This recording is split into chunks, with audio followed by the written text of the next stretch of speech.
जी जनाब, welcome back. मेरा नाम यासिन निज़ामी है और मैं इस चैनल पे वीडियोस बनाता हूँ आप लोगों को फाइनेंशियल एजुकेशन देने की, जो कि कम्प्लीटली फ्री है, सादा अल्फाज उर्दू लैंग्वेज के अंदर, जिसमें बात करते हैं मैक्रो इकोनॉमिक्स के ऊपर, geopolitical situation, investing strategies, real estate. क्योंकि मैं एक लाइसेंस रियल्टर हूँ GTA टोरंटो के अंदर, तो अगर आपको कोई रियल स्टेट नीड्स है, बाइंग, सेलिंग या रेंटल के हिसाब से, give me a call, I will be more than happy to help you. लेकिन आज हम बात करेंगे बहुत ही इंपॉर्टेंट टॉपिक पे। वो टॉपिक है ग्लोबल एजेंडा, ग्लोबलिस्ट एजेंडा। ये जो ग्लोबलिस्ट हैं वो कौन है, क्या उनका एजेंडा है, वो किस तरह से इम्प्लीमेंट करते हैं अपनी पॉलिसीज़। आज हम इन सब पे बात करेंगे। थोड़ी सी लेंदी वीडियो है, please bear with me because this is very important for you to understand if you are looking ahead in terms of your financial protection. This is very important for you to understand, so bear with me till the end. I'm promising you that you will get a lot of information on that. So मैंने एक presentation तैयार की है जो कि आपको high level पे बहुत ज़बरदस्त इंफॉर्मेशन देगी। ठीक है, हम स्टार्ट करते हैं।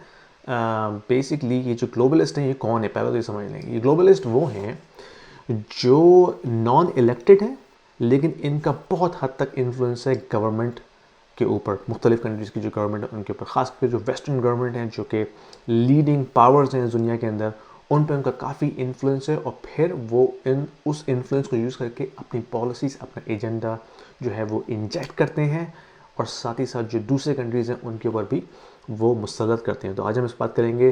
टॉपिक्स हमारे हैं ESG, SDG और मॉनेटरी कंट्रोल, किस तरह ये दुनिया पे चीज़ें कंट्रोल होती हैं।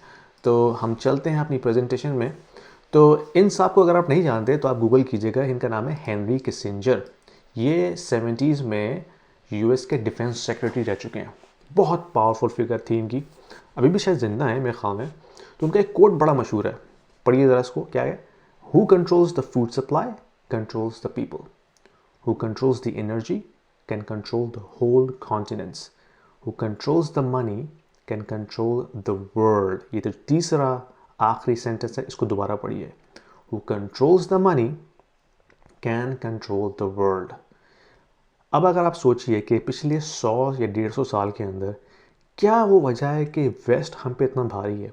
हमसे मुराद south Asian countries, Asian countries जो बेचारे इमर्जिंग इकॉनमी इसमें शामिल होते हैं। क्या वजह है कि वेस्ट हम पे इतना भारी है? अगर एक चीज़ पॉइंट आउट करना है वो है finance, monetary control. Who controls the money controls the world. ठीक है, इस पे हम मज़ीद बात करेंगे, लेकिन अब आगे चलते हैं अपनी प्रेजेंटेशन के अंदर। तो जो ग्लोबलिस्ट है ना, इनका एक ख़ास एजेंडा है। वो एजेंडा क्या है पहले तो ये समझ लें। उनके एजेंडा के 3 मेन पॉइंट हैं: population control globally, reducing the energy consumption and reducing the food consumption. ये 3 चीज़ें हैं। वो क्यों है? क्योंकि उनके नज़दीक जो अर्थ, जो वर्ल्ड है, इसकी पॉपुलेशन है वो बहुत अनसस्टेनेबली ग्रो कर रही है, जिसकी वजह से जो रिसोर्सेज हैं वो हमारे पास लिमिटेड हैं। तो आगे आने वाले वक्तों में हमारे पास रिसोर्सेज की कमी होगी। तो उन्होंने क्या करना है? पॉपुलेशन कंट्रोल करनी है, एनर्जी एंड फूड कंजप्शन को कंट्रोल करना है। ये इनका मेन एजेंडा है। उसके लिए ये सारी चीज़ें होती हैं, ये सारा फ्रेमवर्क उनके लिए बनता है। तो हम बात करेंगे ESG के ऊपर, SDG सस्टेनेबल डेवलपमेंट गोल्स, ये स्टेक होल्डर कैपिटलिज्म क्या है, ये प्राइवेट पब्लिक पार्टनरशिप क्या चीज़ है, किस तरह ये यूज़ होती है इनके एजेंडा के लिए। और जितनी ये बिग अकाउंटिंग फर्म्स है ना, बड़ी बड़ी KPMG, डेलॉयट और EY, they all are on board, plus all the banking system they have across the world, ये सब इसके अंदर शामिल है। तो हम आगे चलते हैं और इसमें थोड़ा सा डिटेल में बात करेंगे। तो ESG क्या चीज़ है? ESG मेरे भाई, इसका stands for environmental social governance. तो at the surface of it ये बहुत अच्छी लगती है। एनवायरनमेंट को प्रोटेक्ट कर रहे हैं, ग्रीन एनर्जी लेके आ रहे हैं, फॉसिल फ्यूल को कम कर रहे हैं, ठीक है, सोशल गवर्नेंस लेके आ रहे हैं, यानी कि वेलफेयर सिस्टम कायम करेंगे, सबका ख्याल रखेंगे। गवर्नेंस जो है वो एथिकल स्टैंडर्ड्स पे होगी, डिवर्सिटी होगी, इंक्लूजन होगी, मेल फीमेल और जेंडर सब कुछ ख़त्म हो जाएगा और सब कुछ बराबर होगा। Eight the surface looks very good, लेकिन इन पॉलिसीज़ का जब इम्प्लीमेंटेशन होती है इट कॉजेज़ हैवॉक। मैं आपको बताऊंगा श्रीलंका में क्या हुआ है, वो सारा इस पॉलिसी का डायरेक्ट रिजल्ट है। तो आगे चलते हैं SDGs। अच्छा, जो ESGs हैं ये आपको नजर आएगी गवर्नमेंट लेवल के ऊपर, लेकिन ये जो SDGs हैं, सस्टेनेबल डेवलपमेंट गोल्स, ये आपको नजर आएगा कॉर्पोरेट सेक्टर में। बड़ी बड़ी जो कॉर्पोरेशन हैं जहाँ अगर आप काम करते हैं, आपको आपकी नज़र से ये सारे बॉक्सेस गुजरे होंगे, अगर सारे नहीं तो कुछ तो गुजरे होंगे, ठीक है। No poverty, zero hunger, better health for people, ठीक है, जेंडर इक्वालिटी, पे इक्वालिटी, सही है ना। ये सारी चीज़ें आपकी नज़र से गुजरी होंगी कॉर्पोरेट सेक्टर में। Again eight the surface of it looks very good, लेकिन इसके पीछे जो उन्होंने इम्प्लीमेंट करना अपना एजेंडा वो क्या है? Population control, food and energy control, consumption control, ठीक है, ये ध्यान में रखिएगा। अच्छा, कैपिटलिज्म की अगर हम बात करते हैं तो जितनी भी ग्रोथ हमने देखी है रिसेंट हिस्ट्री के अंदर, यानी कि 100 और 150 ईयर्स के अंदर, वो सारी कैपिटल यानी डेट के ऊपर हुई है।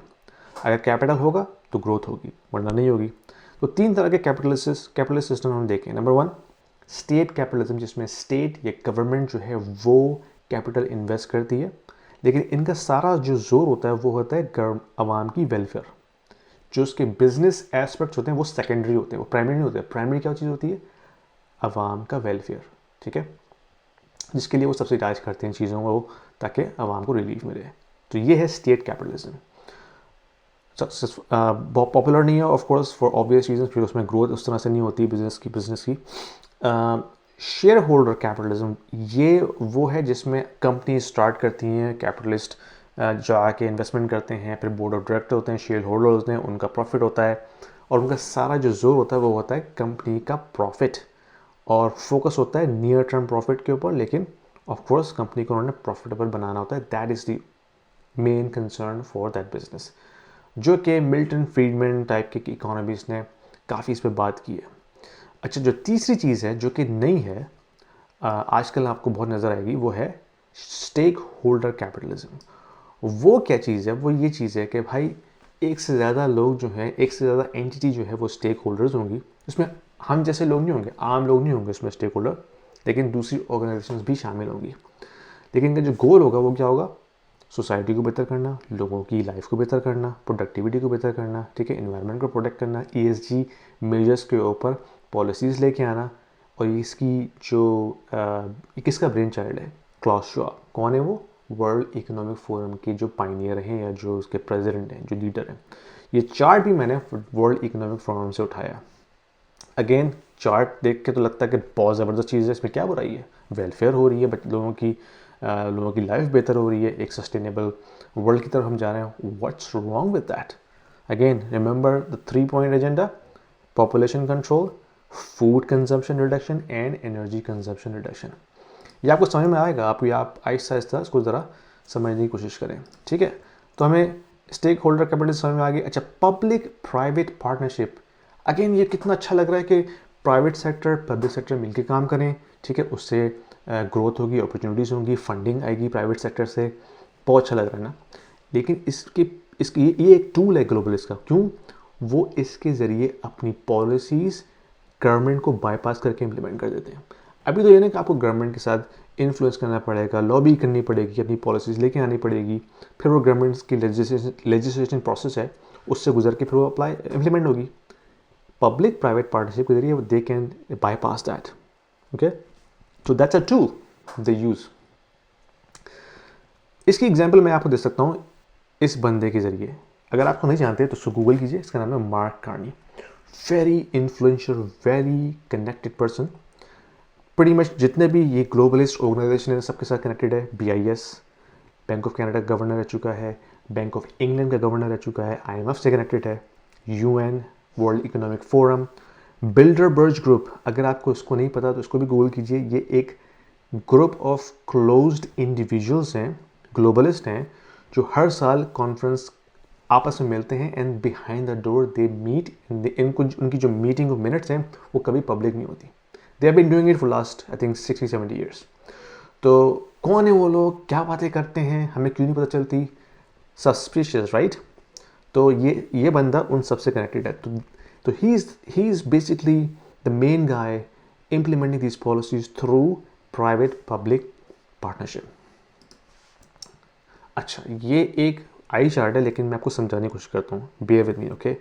और ये कोई कॉन्स्पिरेसी थ्योरी नहीं है, ये मैंने कहीं खुद से नहीं बनाया। I got that chart from global public partnership document. उसके मुताबिक ये दिखा रहे हैं कि भाई सबसे टॉप पे जो है ना वो है BIS। BIS कौन है? Bank of international settlements. Basically हर मुल्क का सेंट्रल बैंक होता है, जैसे US का फेडरल रिजर्व है, कनाडा का बैंक ऑफ कनाडा है, इंग्लैंड का बैंक ऑफ इंग्लैंड है। उन सब के ऊपर एक और बैंक होता है जिसका नाम है BIS, bank of international settlement. They work with all the central banks around the world to control the global monetary supply, global monetary system। ठीक है। और उसके नीचे फिर आपकी जो ग्लोबलिस्ट ऑर्गेनाइजेशन है, world economic forum, CFR, club of Rome, Rockefellers, they are the globalist who make policies for the entire globe. ठीक है। और उसके बाद जो नेक्स्ट लेयर है वो पॉलिसी डिस्ट्रीब्यूटर्स की है। वो कौन है? IMF सबके फेवरेट, यूनाइटेड नेशंस हैं, वर्ल्ड बैंक, WHO, NGOs जितनी भी बड़ी बड़ी हैं। ये जो कोविड के दौरान ओवरनाइट पूरी दुनिया लॉकडाउन में चली गई, वो कैसे गई? इस फ्रेमवर्क के जरिए।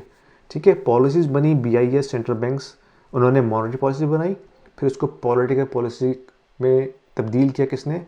United Nations, world economic forum, IMF ने। And then they push it down through individual government जो कि पॉलिसी इन्फोर्सर्स हैं। ठीक है।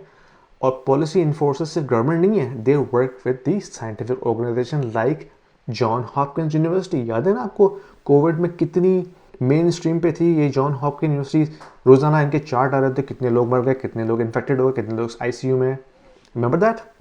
That's all part of this framework. और उसके बाद नेक्स्ट लेयर क्या है? प्रोपेगेंडिस्ट। वो कौन है? Main stream media, fact checkers, Twitter, Facebook हैं। अगर आप कोविड के खिलाफ कोई बात करें आपका अकाउंट सस्पेंड हो जाएगा। याद है ना आपको? तो that's how they control the whole thing, the whole thing. और सबसे नीचे कौन है? पब्लिक, मैं और आप। वी आर द सब्जेक्ट्स हैं। हम इसमें शामिल नहीं है, हमारे ऊपर चीज़ें इम्प्लीमेंट होनी है। समझ रहे हैं आपको? तो ये सीन है भाई, हैं। आगे चलते हैं। अच्छा, इसमें फाइनेंशियल कंट्रोल किसके पास है? यानी कि कंट्रोल तो ऊपर से हो रहा है ना, BIS central bank. Then who is going to implement this financially? BlackRock। BlackRock, one of the largest asset management company, up to $10 trillion के इनके पास एसेट्स हैं। ठीक है। और one of the biggest beneficiary of all the ESG policies is BlackRock। क्योंकि जैसी वो ESG पॉलिसीज बनी, जिसको BlackRock के जो CEO हैं लैरी फिंक, उन्होंने इन्फ्लुएंस किया बाइडेन गवर्नमेंट को ये पॉलिसीज बनाने में। Non elected person influencing government officials for economic policies. समझ में आ रही है बात? और जब वो ESG पॉलिसीज बनी, BlackRock ने दबा के ESG ETFs क्रिएट किए and they pushed through their financial advisors to their clients so that they can invest money into it. आपको पता है इनकी जो फीस है ETFs की, ESG compliant ETF की, 43% higher than conventional investment funds। 43%। So they made huge amount of money on these ESG quote unquote compliant ETFs। उनका ESG से कोई ताल्लुक हो ना हो, who knows, but they are making a lot of money just by luring all those clients into these funds। और fully connected हैं ये डेवोस ग्रुप से। डेवोस ग्रुप कौन है? जो कि वर्ल्ड इकोनॉमिक फोरम के जो क्लोज ग्रुप हैं। अच्छा, आप ये देखेंगे कि जितने भी ये लोग हैं इसके क्लोज ग्रुप के, ये global elites, they all move around between themself. आज वो IMF का हेड है, कल वो ECB का हेड बन जाएगा, नेक्स्ट डे वो IMF का हेड बन जाएगा, या फिर अगले दिन वो जो है WHO का हेड बन जाएगा। They all basically a closed circle of people, they move around. ठीक है। क्रिस्टीन लगार्ड पहले IMF की हेड थी, अब वो ECB की चेयरमैन बनी हुई है। ठीक है। तो ये क्लोज ग्रुप है। अच्छा, लास्ट पॉइंट इसका ये है कि इंजन वन बेसिकली एक्सॉन जो ऑयल कंपनी है, BlackRock ने अपने इन्फ्लुएंस से उसके बोर्ड ऑफ डायरेक्टर्स को हटा के अपने डायरेक्टर्स इंस्टॉल किए to implement ESG compliant policies through Exxon. यानी कि एक्सॉन तो एक मोबाइल कंपनी है ना, ऑयल कंपनी है, उनका ESG से क्या ताल्लुक? उन्होंने तो ऑयल एक्सप्लोरेशन करनी है, फॉसिल फ्यूल का बिजनेस तो उनका। ब्लैक रॉक ने अपने बोर्ड ऑफ डायरेक्टर बिठाए ताकि वो ESG कंप्लाइंट पॉलिसीज पुश करवा सकें. That's how influential they are. Okay. अच्छा, श्रीलंका में क्या हुआ था? Sri Lanka is basically their pilot country for ESG policies. आज से 2 साल पहले उन्होंने श्रीलंका को एज अ पायलट कंट्री के तौर पर चूज़ किया, ESG पॉलिसीज अप्लाई की, उनकी फार्मिंग पे 30% फर्टिलाइज़र को बैन कर दिया क्योंकि वो नाइट्रोजन और अमोनिया होता है उसके अंदर, वो कार्बन फुटप्रिंट को जो है इंक्रीज करता है. दे मेड दैट इलीगल, जिसकी वजह से क्या हुआ, फूड प्रोडक्शन तबाह हो गई. अब उनके पास अपने लोगों को खाना खिलाने के लिए फूड प्रोडक्शन ही नहीं है. उनको वीट जो है वो इंपोर्ट करना पड़ता है. इंपोर्ट कैसे करेंगे? डॉलर से. डॉलर नहीं है क्योंकि करेंसी कोलैप्स कर गई है, हाइपर इन्फ्लेशन है. That's how it is destroying the economy. भले ही उनका ESG, भले उनकी बैंक्रप्सी हो चुकी हो, उनके पास खाने को नहीं हो, ESG स्कोर 98 उसका सबसे बेस्ट दुनिया में. समझ रहे हैं? तो ये है नतीजा ESG पॉलिसीज़ का. अच्छा, आज समझोगे शायद इससे कोई लेसन मिला होगा इनको. ऐसी नहीं बात नहीं है भाई. नेदरलैंड्स में इस वक्त, पिछले वीक की बात है कि इनकी गवर्नमेंट ने अनाउंस किया कि they will shut down 3000 farms in order to meet their climate goal. 3000 farm. अच्छा, आपकी इत्तला के लिए बता दूं कि नेदरलैंड्स दुनिया का नंबर 2 फूड प्रोड्यूसर है और यूरोप का नंबर 1 फूड प्रोड्यूसर है. अगर नेदरलैंड्स की फूड प्रोडक्शन इसकी वजह से रिड्यूस होती है तो इसका इम्पैक्ट सिर्फ नेदरलैंड पे नहीं होगा, पूरी दुनिया पे होगा. ठीक है. आपको लग रहा होगा ये पॉलिसीज़ या तो नाइव है या फिर ये जानबूझ के ये काम कर रहे हैं. तो नाइव तो नहीं है ये लोग, ये लोग स्टूपिड तो नहीं है. They know what they doing. तो they are basically implementing these self destroying, self inflicting pain policies. ठीक है. देखा हमने कि एक तरफ वो एनर्जी सेक्टर को जो है वो डिफंड कर रहे हैं, फूड प्रोडक्शन को रिड्यूस कर रहे हैं, जबकि इन्फ्लेशन में ये 2 चीज़ें लीडिंग कैरेक्टर प्ले करती हैं, फूड एनर्जी. ठीक है. और साथ ही साथ सेंट्रल बैंक जो है वो फाइट कर रहा है इन्फ्लेशन को, इंटरेस्ट रेट बढ़ा के, मॉनेटरी पॉलिसी कंट्रोल करके. और UN के मुताबिक ग्लोबल हंगर जो है it's going to reach 1 billion people by end of 2022. तो समझ में आ रही है सिचुएशन आपको कि it looks like they're doing this on purpose. This is their agenda because they wanted to do what? Reduce the population by starving people to death, control the food consumption by destroying the food production, and control the energy consumption by banning or defunding fossil fuel energy industry. तो अब hope क्या है? Hope ये है कि आहिस्ता आहिस्ता लोग जो हैं अब वो जाग रहे हैं, खड़े हो रहे हैं, अपनी वॉइस रेज कर रहे हैं. ये स्टार्ट हुआ था कनाडा में, जो ट्रकर्स का प्रोटेस्ट था. उन्होंने पुश बैक किया ट्रूडो को on its stupid lockdown policies. Netherlands में फार्मर्स वही काम कर रहे हैं, प्रोटेस्ट कर रहे हैं against Dutch government stupid policies to destroy their food production. US के अंदर 19 US स्टेट अटॉर्नीज उन्होंने SEC को कंप्लेन किए कि ब्लैक रॉक की जो ETS हैं, ESG कंप्लाइंट ETS, उनको इन्वेस्टिगेट किया जाए because it looks like fraudulent against the clients. फिर टेक्सास में anti-ESG लेजिस्लेशन सामने आई है ताकि they can push back on these forced ESG narrative in the business. काफ़ी सारे पेंशन फंड्स ने अपना पैसा निकाला है ब्लैक रॉक के फंड से. क्यों? क्योंकि they are basically pushing everybody on this ideology of ESG, stupid ideology जिसका बिजनेस से कोई ताल्लुक नहीं है. तो देख रहे हैं आप कि लोग उठ रहे हैं, लोग आवाज़ उठा रहे हैं. तो इसमें हमने भी यही करना है कि पहले तो अपने आप को एजुकेट करें कि हो क्या रहा है दुनिया में. Then identify these things, this whole ESG narrative, this whole SDG narrative, push back on it जितना हो सकता है. अगर आपको कोई पुश कर रहा है कि इस ESG कंप्लाइंट फंड में पैसा डालो, पुश बैक. अगर कोई आपको कह रहा है कि लॉकडाउन की तरफ जाओ, पुश बैक. अगर गवर्नमेंट कह रही है कि CDBCs यूज़ करो, push back. That's what we have to do, stand against them in order to protect our own freedom and financial livelihood. Because these globalists, they wanted to control what? Reduce the population, reduce the food consumption, and reduce the energy consumption in order to put control and power on us. That's their agenda. अगर आपको नहीं पता तो club of रोम को research कीजिए, पढ़िए कि club of रोम कौन है। यही वो लोग हैं जो आगे चल के वर्ल्ड इकोनॉमिक फोरम का हिस्सा बने हैं। And their agenda is basically to control the entire population of this earth. Slavery hasn't gone anywhere guys, it's still here but in a different form. अगर आपको पसंद आई ये वीडियो तो लाइक कीजिए, शेयर कीजिए, कमेंट्स डालिए और बताइए कि आगे आपको और क्या सुनना है इस टॉपिक के हवाले से। I am very much into IMF and World Bank mass, and I would like to continue making more videos on that topic. So let me know what you think, and if you wanted me to make other videos on similar topics, let me know, और मैं आपसे अपनी अगली video में मिलता हूँ। Take care.